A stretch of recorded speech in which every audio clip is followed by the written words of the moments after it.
পরের দিন সকালবেলা আমরা বেরোলাম। যাচ্ছিলাম দিগলিপুর। এটা পোর্ট ব্লেয়ার থেকে অনেক দূর। ৬-৭ ঘন্টা লাগে। কিন্তু রাস্তা খারাপ বলে আরো বেশি সময় লাগছে।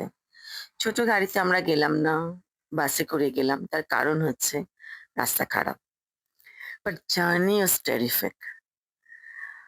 এত ভালো, এত সুন্দর, চারপাশটা প্রতিটা মোমেন্ট তুমি এনজয় করবে। অনেকবার ব্রেক দেওয়া হয় চায়ের জন্য, ব্রেকফাস্টের জন্য। তারপরে একটা জায়গা আসবে যখন যেটির মধ্যে তোমার বাস উঠে যাবে। শিপে করে একটা জায়গা থেকে আরেকটা জায়গায় যাবো, আমরা পার হব। এটা ছিল একটা অসাধারণ এক্সপেরিয়েন্স। আর এত ভালো লাগছিল সমুদ্রের উপরে কি বলবো।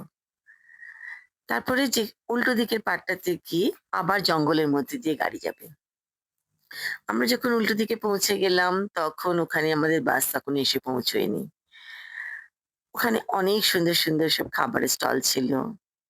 আমরা প্রচুর নারকেল খেলাম। ডাব, এত জল ডাবে ভাবতে পারবে না। সমুদ্রের যে কত রং, কত রূপ, আকাশের কত রং, প্রকৃতি মানে এখানে ঢেলে দিয়েছে। নেচার সত্যি কেন বারবার লোকে আন্দামান যায়, হানিমুন কাপল কেন যায়, এটা আন্দামানে না এলে সত্যি বুঝতে পারতাম না। আমরা এখানে বাসের জন্য ওয়েট করছিলাম। অনেক সুন্দর সুন্দর হাট করা ছিল এখানে।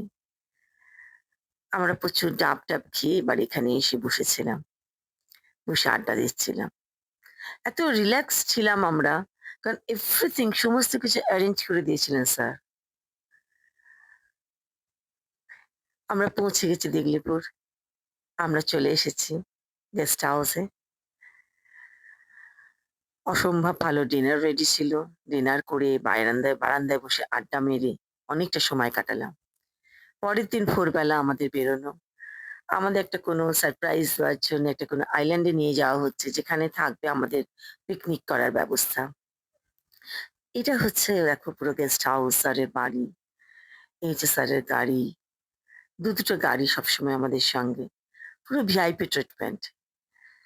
আমাদের সঙ্গে ওখানকার ফরেস্ট পুলিশ অফিসাররা গেছিল, লেডি পুলিশ, যারা আমাদের রেস্কিউ করবে, যারা আমাদের সঙ্গে যখন আমরা সমুদ্রে নামবো তখন আমাদের হেল্প করবে।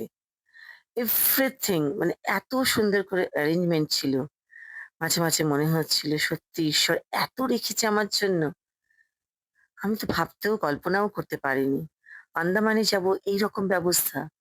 আমার অন্যান্য বন্ধুরা তো ওরা বলছে বিয়ন্ড আওয়ার ইমাজিনেশন।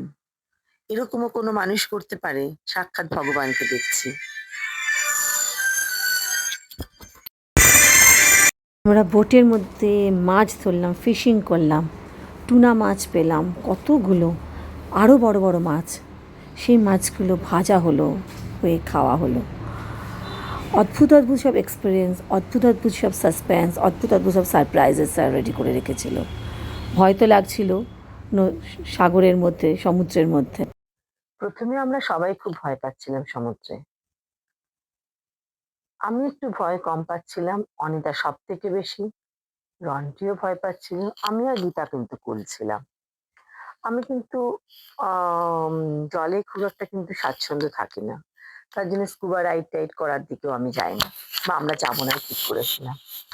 কিন্তু আমি জানি না স্যার এত সুন্দর সে ব্যবস্থা রেখেছিল, লাইফ জ্যাকেট, আমাদের রেস্কিউ করার জন্য লোকজন। হবে হয়তো তার জন্যই সব ভুলে গেছিলাম।